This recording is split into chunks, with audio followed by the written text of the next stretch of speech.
friends, welcome to our YouTube channel Creative Life. In today's video, we will introduce our channel.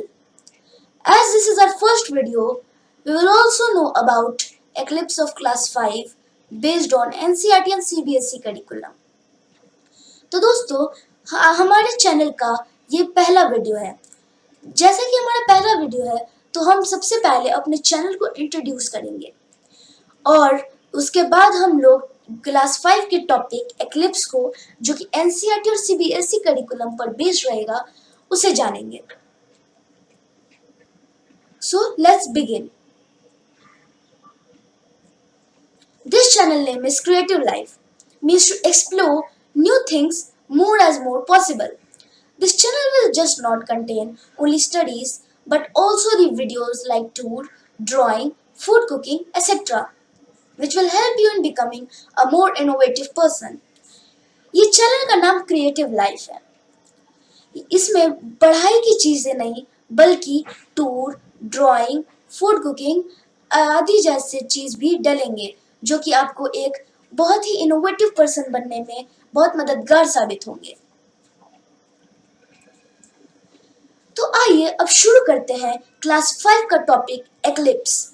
तो जैसा कि अपने screen पर देख सकते हैं, दो फोटोज अटैच्ड हैं, एक सोलर एक्लिप्स का और एक लूनर एक्लिप्स का। तो आइए पहले दिए गए कंटेंट को पढ़ते हैं, उसे हिंदी में समझते हैं और फिर उसे फिगर्स के जरिए डिफरेंशिएट करने की कोशिश करते हैं कि कैसे सोलर एक्लिप्स और लूनर एक्लिप्स दोनों अलग अलग चीज है। So this is how the solar eclipse and lunar eclipse look like. During the solar eclipse, when the sun is covered by the moon, it look like as shown in the figure below. And when it is fully covered, then it is known as the ring of fire, as only a ring shape is visible of the sun. And during the lunar eclipse, when the moon is covered by the earth and the shadow of the earth is casted on the moon, it looks like a bloody moon with red color. Solar eclipse आगे diagram की मदद से भी हम समझेंगे, लेकिन अभी orally जानते हैं इस फिगर के मदद से। सोलर एक्लिप्स में होता यूं है कि सूरज, चंद्रमा और हमारी पृथ्वी तीनों एक लाइन में आ जाते हैं, जिसके कारण जो हमारा सन रहता है वो चंद्रमा से ढक जाता है, जिससे पृथ्वी पे एक रिंग जैसा शेप दिखाई देता है। जब चंद्रमा सूरज को पूरी तरीके से जब कवर कर चुका होता है, तभी हमें वो एक रिंग शेप दिखाई देगा, क्योंकि सन एक फायर कहा जाता है यूजुअली। और जैसे कि जब वो कवर हो जाता है तो मून तो ब्लैक दिखता है, लेकिन जो सन का जो येलो येलो पार्ट होता है, जो कि फायर भी कर सकते हैं, वो दिखता है। तो क्योंकि वो रिंग जैसा शेप आ जाता है बाद में, तो जब पूरी तरीके से जब फुल सोलर एक्लिप्स लगा हुआ रहता है, तब हमें रिंग ऑफ फायर दिखाई देता है, हम इसे रिंग ऑफ फायर कहते हैं। लेकिन लूनर एक्लिप्स में जब सन, अर्थ और मून तीनों एक लाइन में होते हैं, तब लूनर एक्लिप्स लगता है, जिसमें सन से आ रहे लाइट पहले अर्थ पे कास्ट होती है, उसके बाद अर्थ की शैडो मून पे कास्ट होती है। क्योंकि वो एंड ब्लैक रीजन में है और शैडो पूरी तरीके से कास्ट नहीं हो पा रहा है, इसीलिए वो रेड शैडो कास्ट करता है, जो कि हमें रेड कलर का दिखाई देता है। क्योंकि वो रेड कलर का होता है, तो बहुत लोग उसे ब्लडी मून भी बोलते हैं या ब्लडी मून का नाम देते हैं। आइए अब आगे के दिए गए स्लाइड्स में उसे डायग्राम की मदद से समझते हैं। तो जैसे कि आप ये स्लाइड्स देख सकते हैं, ये हमारा सन, ये हमारा मून और ये हमारा अर्थ। तो इससे आप क्लियर पता कर सकते हैं कि ये जो हमारा पहला पिक्चर है वो सोलर एक्लिप्स पर बेस्ड है। अब देखते हैं कि कैसे सोलर एक्लिप्स होता है। जैसे कि पहले सन आ जाता है क्योंकि वो अपने फिक्स्ड प्लेस पर है, दूसरे में मून आ जाता है अर्थ का रिवॉल्यूशन कंप्लीट करके।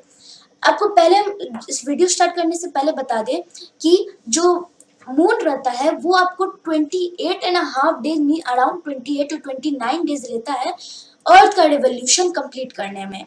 और क्योंकि 28 और 29 डेज लेता है, कभी कभी ऐसा चांस बनता है कि तीनों एक लाइन में आते हैं, मून आगे या पीछे, क्योंकि मून का जो स्पीड है वो अर्थ से ज्यादा है, इसीलिए वो अक्सर ही आगे या पीछे होता है। तो जब मून आगे पीछे होता है तो उसके हिसाब से सोलर एक्लिप्स और लूनर एक्लिप्स लगता है। अब जब सन, मून, अर्थ एक लाइन में है तो सोलर एक्लिप्स लग चुका है। अब इसमें होता क्या है कि जो सन है वो पहले मून से ढक चुका होता है पूरी तरीके से, जिसकी वजह से अर्थ पे सन का पूरी तरीके से मीन्स शेप हमें दिख नहीं पाता है। अब क्योंकि मून से वो सन कवर्ड है, इसीलिए हम, क्योंकि मून तो सन से छोटा है, इसीलिए हमें एक रिंग पार्ट दिखाई देता है जिसे कहते हैं रिंग ऑफ फायर। अब जैसे कि आप यहाँ देख सकते हैं कि मून का शैडो अर्थ पर पड़ा है, इसलिए हमें कहा जाता है, मतलब एस्ट्रोनॉजिकल की मदद से हम इसे मतलब कह सकते हैं कि हमें कभी भी सोलर इक्लिप्स को देखना नहीं चाहिए, क्योंकि उस समय काला शैडो कभी कई कई जगह पे कास्ट हुआ हुआ रहता है और वो कहा जाता है वो हमारे लिए शुभ नहीं है। साइंस ये प्रूफ नहीं करता है, लेकिन एस्ट्रोलॉजी प्रूफ करती है कि वो हमें नहीं देखना चाहिए, क्योंकि दोनों साइंसी के ब्रांच हैं, लेकिन दोनों का अलग अलग व्यू है इस मामले पे। अब देखते हैं लूनर एक्लिप्स में क्या होता है, फिर दोनों को लेबलिंग करेंगे। लूनर एक्लिप्स में क्या होता है कि सन, अर्थ, मून तीनों एक लाइन में आ जाते हैं। क्योंकि सन, अर्थ, मून तीनों एक लाइन में आ जाते हैं, तो जो अर्थ का शैडो, सन का नहीं, अर्थ का शैडो जो होता है वो मून पे कास्ट हो जाता है, जिसकी वजह से मून रेड दिखने लग जाता है। क्योंकि जो येलो लाइट आ रही थी वो तो अर्थ से पास, थोड़ा स्लाइटली पास हो रही है, जो कि मून पे डायरेक्टली नहीं पड़ पा रही है, लेकिन जो येलो रेज आ रही है वो अर्थ से टकरा कर वापस, मतलब कोई कोई लाइट तो स्प्लिट आउट हो जाती है जो कि मून के पास पहुंचती नहीं है, लेकिन जो लाइट मून के पास पहुंचती है वो रेड कलर में जाती है, क्योंकि वो डार्क रीजन में है और उसका कलर, सन का कलर येलो है और वो पहले अर्थ से होते हुए जा रहा है, मीन्स अर्थ पे पहले अपना शैडो कास्ट करता है फिर मून पे कास्ट करता है, तो बहुत लोग उसे ब्लडी मून भी बुलाते हैं। उसके बाद जैसे कि आप देख सकते हैं यहाँ में ऑर्बिट भी दिया हुआ है, अर्थ्स ऑर्बिट, और उसके बाद दिया हुआ है मून्स ऑर्बिट, यानी किस तरीके से वो मूव कर रहा है, मतलब मून भी अर्थ के साथ साथ मूव करते रहता है।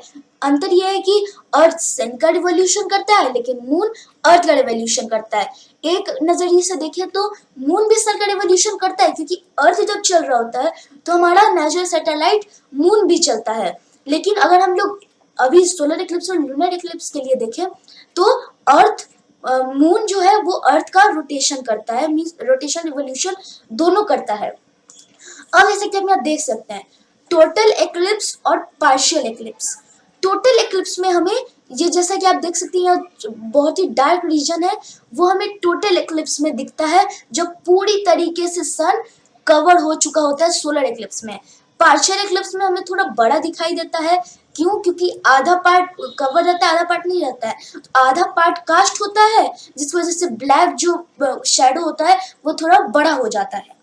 लूनर एक्लिप्स में आप देख सकते हैं यहाँ ये रहा मून ऑर्बिट और यहाँ अर्थ ऑर्बिट। अब जैसे कि आप यहाँ देख सकते हैं जो ब्लैक रीजन है वो आपको कहलाता है अम्ब्रा, क्योंकि ये ब्लैक रीजन इसलिए हो जाता है क्योंकि इस पे मून पे जो है अर्थ का शैडो कास्ट हो रहा है, और ये रीजन कहलाता है पेनम्ब्रा।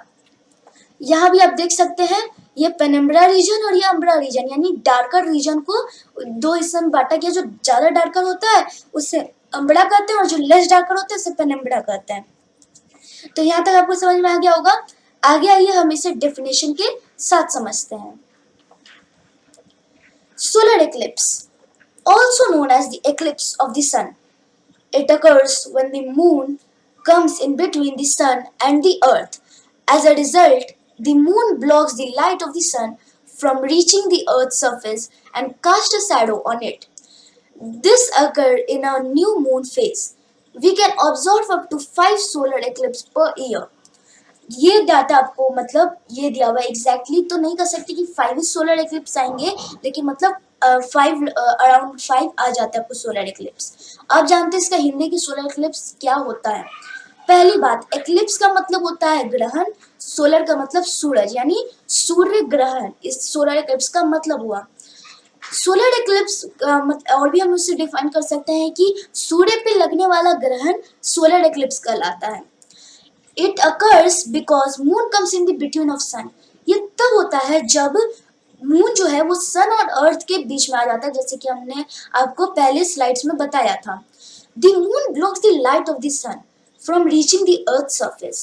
जो मून होता है वो सन का लाइट अर्थ सरफेस पे आने से ब्लॉक कर देता है। and casts a shadow on it. और जो मून का शेडो होता है वो अर्थ पे कास्ट हो जाता है. This occurred in a new moon phase. ये तब होता है जब एक न्यू मून फेज आता है, यानी जब पूरा जैसे अर्थ मून का भी फेजेस होते हैं जैसे कि वैनिंग, वैक्सिंग, मतलब वैसे ही जब न्यू मून फेज होता है तभी आप एक्लिप्स देख सकते हैं, सोलर एक्लिप्स. वरना आप एक्लिप्स नहीं देख सकते. ये बात गारंटी है कि न्यू मून फेज के समय ही आपको एक्लिप्स दिखाई पड़ेगा. We observe up to 5 solar eclipse per year.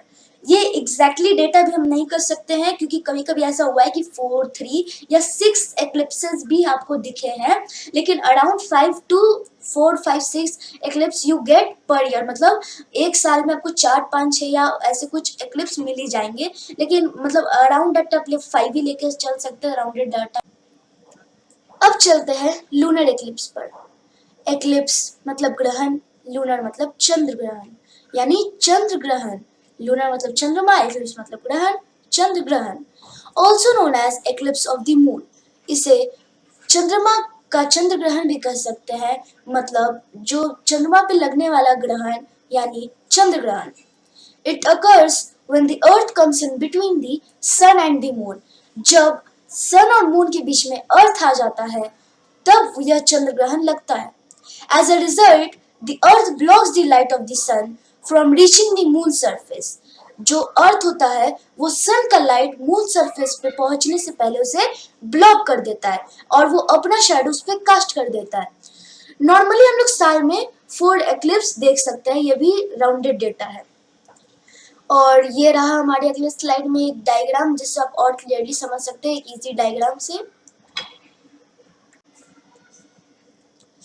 तो इसी के साथ हम लोग वीडियो के एंड पर आते हैं. Thank you for watching us till the end. Please subscribe our channel, press the bell icon and like the video and also comment about your views. Don't forget to click on the bell icon so that the upcoming video that we will be uploading gets the notification to you very quickly and you will be the first to see our second video. Thank you.